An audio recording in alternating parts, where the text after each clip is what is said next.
Aprovechamos para comer, que nos han invitado y servido.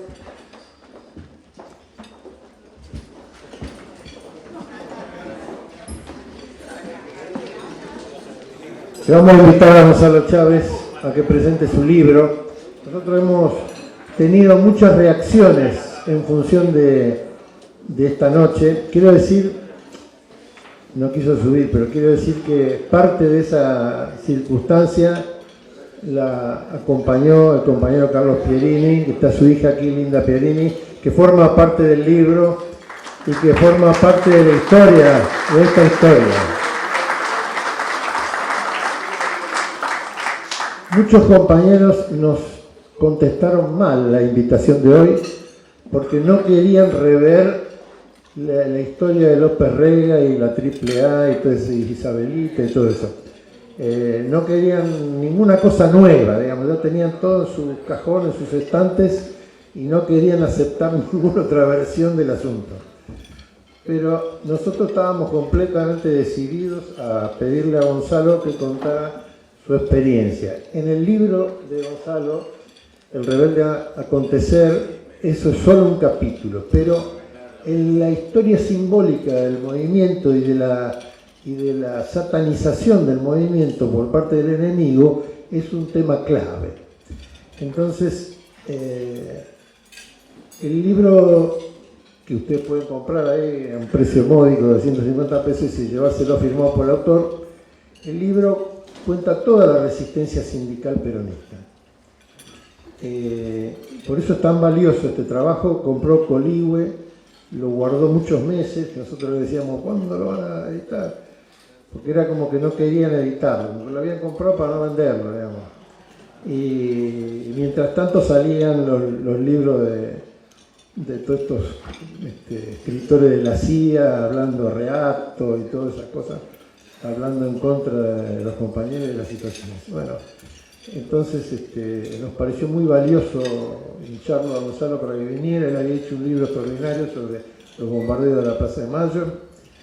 Es un hombre que sufrió el exilio, que mataron a su familia, que fue un militante muy querido, que se relacionó con Michetti también en esa militancia. Por eso también tenemos tanta valoración por todo lo que ha hecho el gringo y su triunfo en el sindicato de la Federación Gráfica. Y bueno, acá está entonces en vivo Gonzalo Chávez para hablarnos de ese tema.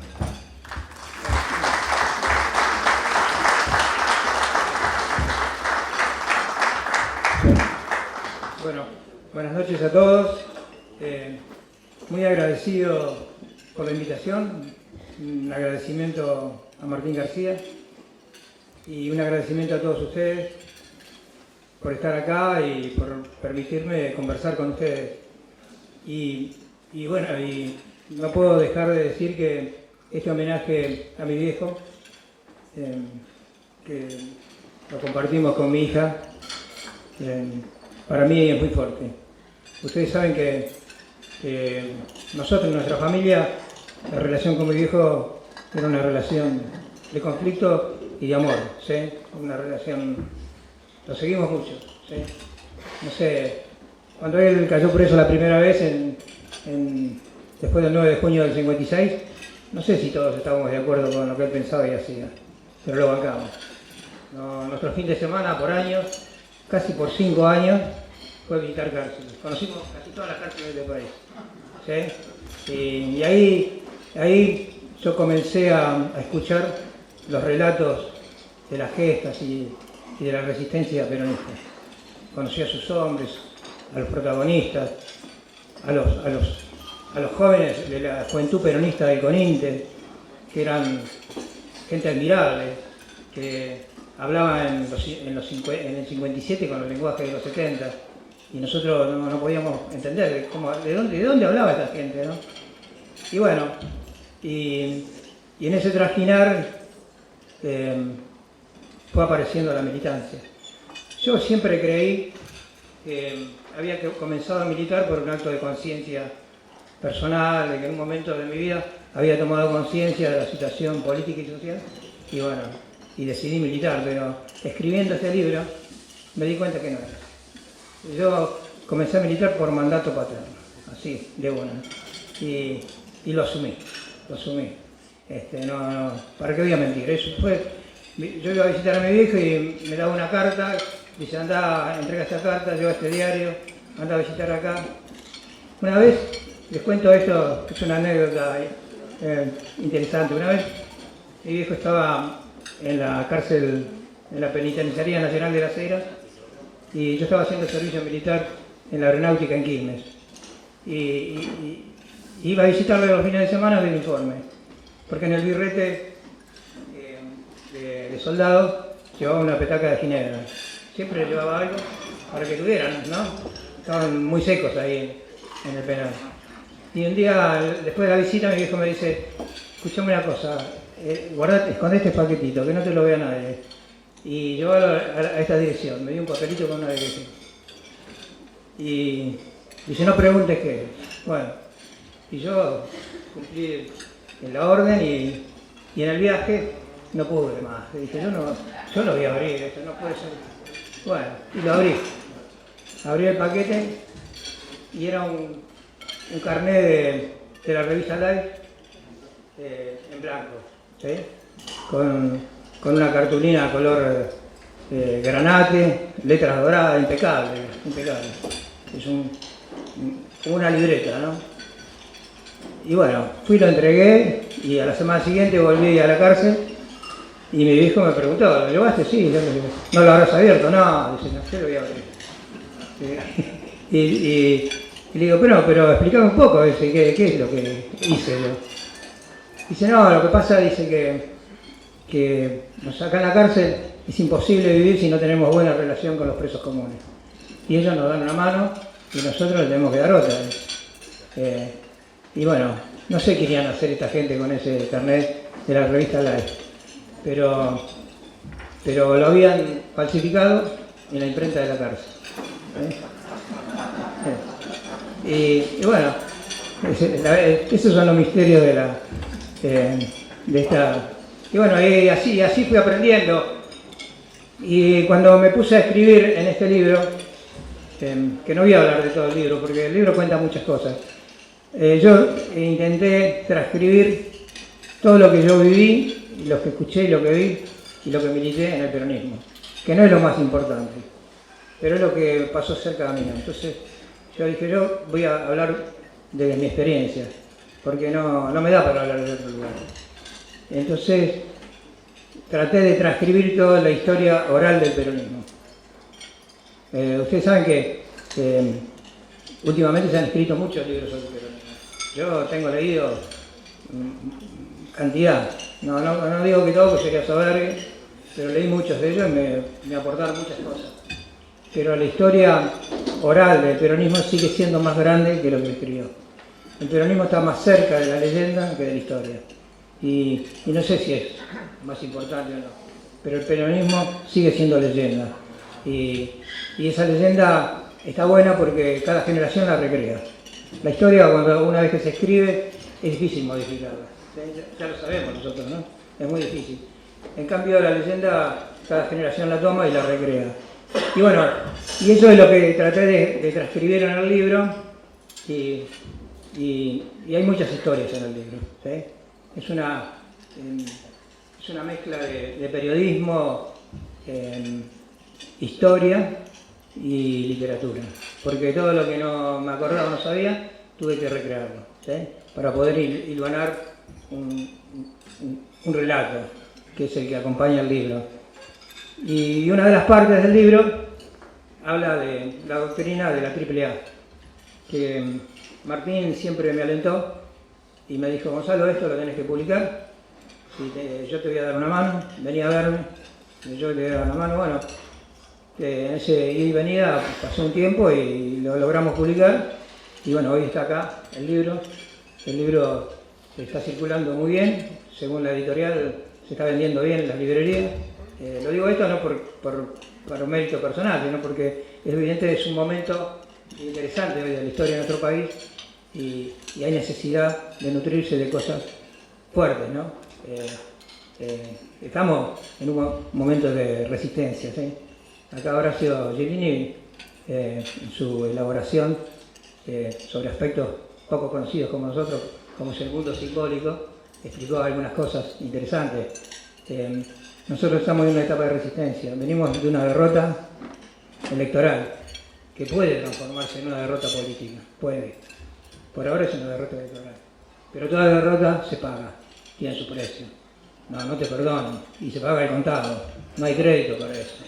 Y ese el producto de nuestras desencuentros actuales, desavenencias, ¿no? O opiniones encontradas, es producto de eso, que estamos pagando esa derrota. Y hay que replegarse. ¿Hacia dónde? ¿Hacia dónde? Bueno, Rodolfo Walsh nos enseñó, ¿sí? O por lo menos escribió con mucha claridad hacia dónde. Cuando el pueblo se repliega, tiene que replegarse a su propia historia, a lo conocido, ¿sí? A sus valores, a su gente. No podemos replegarnos hacia adelante. El peronismo no se puede replegar hacia el progresismo. Tiene que replegarse hacia el peronismo, a su historia. Y no estoy negando con esto nada, ¿no? Tiene que a sus puentes, ¿sí? Y bueno, y en ese camino es el camino de la unidad, ¿sí?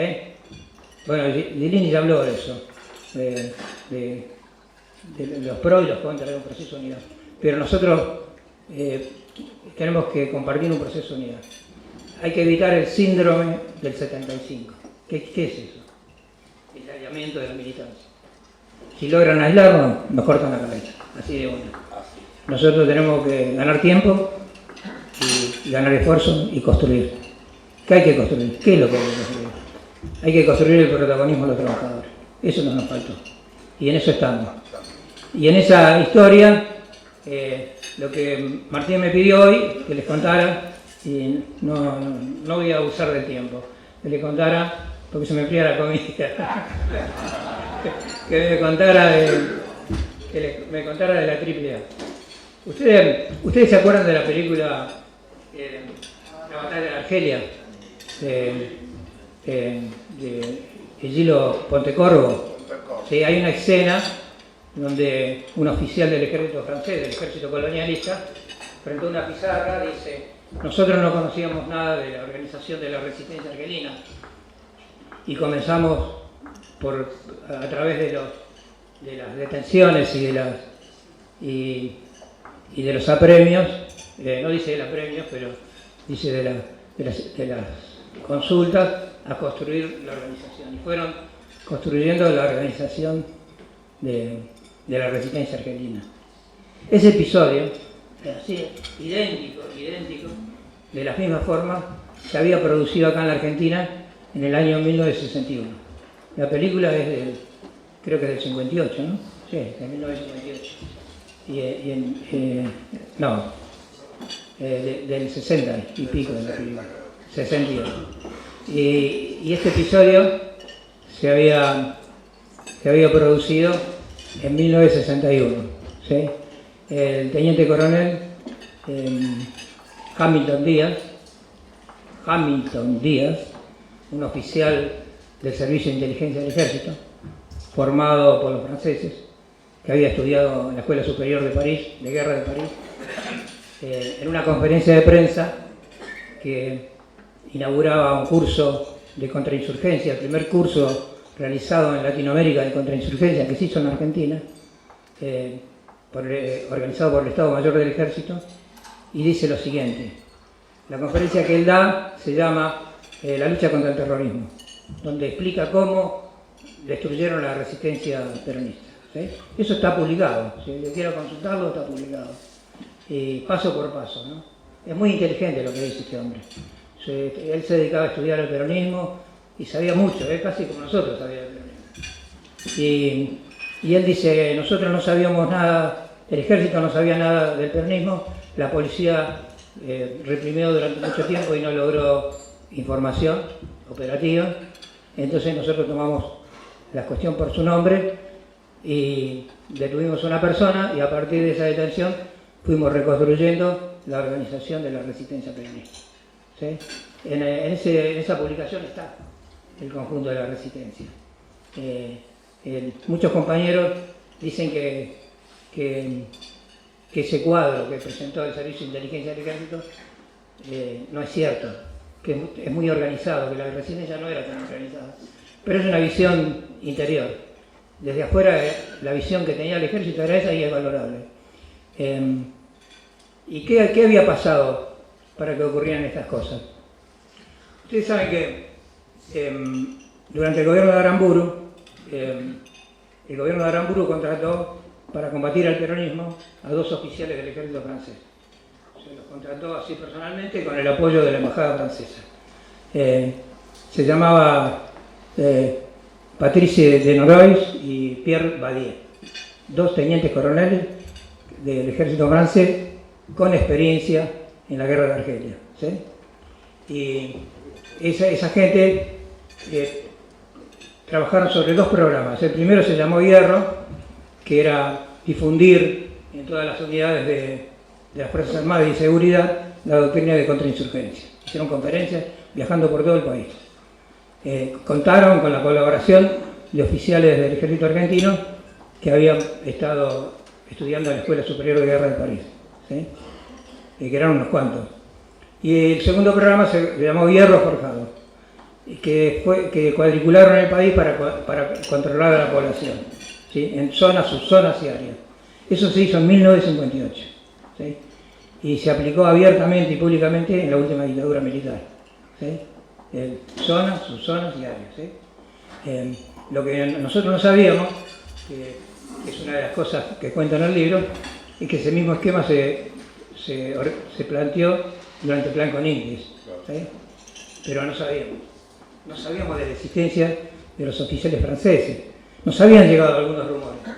Me acuerdo que Diego Miranda, que era un compañero de la Juventud Peronista de La Plata, que se escapó del penal de Magdalena, nos contó un día que en una rueda de presos había escuchado, se decía, ¿no? En la cárcel se decía que en el año 1959 había habido en el Puente de la Noria un operativo de cerco y rastrillo donde participaban oficiales del ejército francés. Y eso parecía un cuento de ciencia ficción. ¿Cómo? Oficiales del ejército francés en el Puente de la Noria en el año 1959. Y bueno, eran ellos que estaban. Y bueno, y lograron hacer un documento, un manual de contrainsurgencia. El ejército argentino contó a partir de esos años con un manual de contrainsurgencia que se manejaron durante el Conintes y en la última dictadura militar, ¿sí? Una de las cosas que dice la doctrina francesa es que el arma más importante contra la subversión no es la de mayor cadencia de fuego, sino la inteligencia, ¿sí? Y entonces trabajaron sobre los servicios de inteligencia de todas las Fuerzas Armadas, ¿sí? Eso fue muy claro en la última dictadura militar. El jefe del 601 se comunicaba con el jefe de inteligencia del Regimiento 7 de Infantería de La Plata sin pasar por el jefe del regimiento. O sea, construyeron rompieron la cadena de mandos y construyeron un ejército paralelo. La inteligencia militar en la última dictadura funcionó como un ejército paralelo. Tenía conducción propia, recursos propios y acción propia, ¿sí? No necesitaba consultar a los jefes del territorio. Y fue efectivo eso, fue efectivo. Por ejemplo, nosotros me parece que tenemos que admitir que la crisis de las Fuerzas Armadas, además de la derrota de Malvinas, es producto de esto, ¿sí? Es producto de esto, que se rompieron las cadenas de mando y las Fuerzas Armadas argentinas tienen serios problemas en su reconstrucción. No lo digo yo esto solamente, lo dice el general Lanusse en sus memorias, ¿sí? Ustedes saben que Lanusse, cuando se retiró del ejército, escribió 3 libros. Y son interesantes lo que dice, ¿sí? Es muy interesante lo que dice. Hay que leerlo, ¿sí? Y nosotros y muchos compañeros siguen diciendo, y yo lo he escuchado, cada vez que lo escucho me tapan los oídos, que López Rega era el jefe de la AAA. López Rega no era el jefe de la AAA. no era el jefe de la AAA, ni el que la inventó, ni el que la creó. La AAA es una organización de manual, ¿sí? Es el Escuadrón de la Muerte que utilizaron en Argelia. Acá le pusieron otro nombre. Es una organización paramilitar, no para policial, paramilitar, ¿sí? Que en momentos de cierta legalidad actúa en forma por abajo, ¿sí? Sí. Por izquierda, como se diría, ¿no? No está bien decirlo, pero ¿no? Y esa organización de la AAA no tenía un jefe nacional, no había un jefe nacional. La AAA en la provincia de Buenos Aires y en la capital federal estaba compuesta por algunos oficiales retirados de las Fuerzas Armadas y por muchos oficiales retirados de la Policía Federal y Provincial. Y en Córdoba tenía otra composición. Eran en su gran mayoría oficiales en actividad del ejército. Y tenía otro nombre, se llamaba Comando Libertadores de América. En Tucumán tenía otro nombre y actuó poco porque se incorporó al operativo Independencia. Entonces fue succionada por eso. Se llamaba Comando Restaurador del Norte, ¿sí? No hay pruebas que demuestren que estas tres AAA tenían conexión entre sí. No hay ninguna prueba. Sí se sabe que estuvo dirigido por el Servicio de Inteligencia del Ejército. Ese era el mando, ¿sí? Quien construyó las listas de a quién había que matar, así, quien hizo las listas, era una persona muy inteligente, que conocía el peronismo. Si ustedes analizan las muertes, a ver, yo publiqué una lista incompleta porque no tenemos, pero todos los compañeros muertos por la AAA tienen la característica de que son representantes de organizaciones políticas y sociales, tanto de peronismo como de la izquierda, ¿sí? Porque no golpearon solamente al peronismo. Y porque la AAA tenía una misión, no es que mataban sin ton ni son. La misión era romper los puentes, ¿sí? Pegar en el gozne, en la articulación de la vieja generación de resistencia con las nuevas. Entonces ahí golpearon, ¿sí? Hicieron el trabajo más sucio y prepararon las condiciones del golpe del 76, ¿sí? Y en ese andar de la AAA, bueno, es importante ver esta función, ¿no? López Rega fue un asesino serial, ¿sí? Responsable de la muerte de muchos compañeros, ¿sí? Uno de los últimos muertos de la AAA fue el gobernador de Salta, Ragones, el doctor Ragones, ¿sí? Cuando lo matan a Ragones, que es en el 11 de marzo, ¿qué fecha, no? Eligieron, ¿no? 11 de marzo de 1975, ¿sí? Lo secuestran y lo matan a Ragones. López Rega y la plana mayor de la AAA estaban en España, ¿sí? Pero la AAA seguía funcionando. En el juicio que se abre por la causa Ragones, los implicados es el general Menéndez y el jefe del operativo Independencia. O sea, que no hay ninguna vinculación en la justicia entre López Rega y la AAA. López Rega es un mascarón de prueba, ¿sí? Es un asesino serial, responsable de la muerte de muchos compañeros, pero a su vez es un mascarón de prueba para ocultar la participación de las Fuerzas Armadas en los crímenes de la AAA. No sé, yo le puedo contar otras cosas, pero me parece que por hoy me parece que es suficiente. Gracias. Muchas gracias.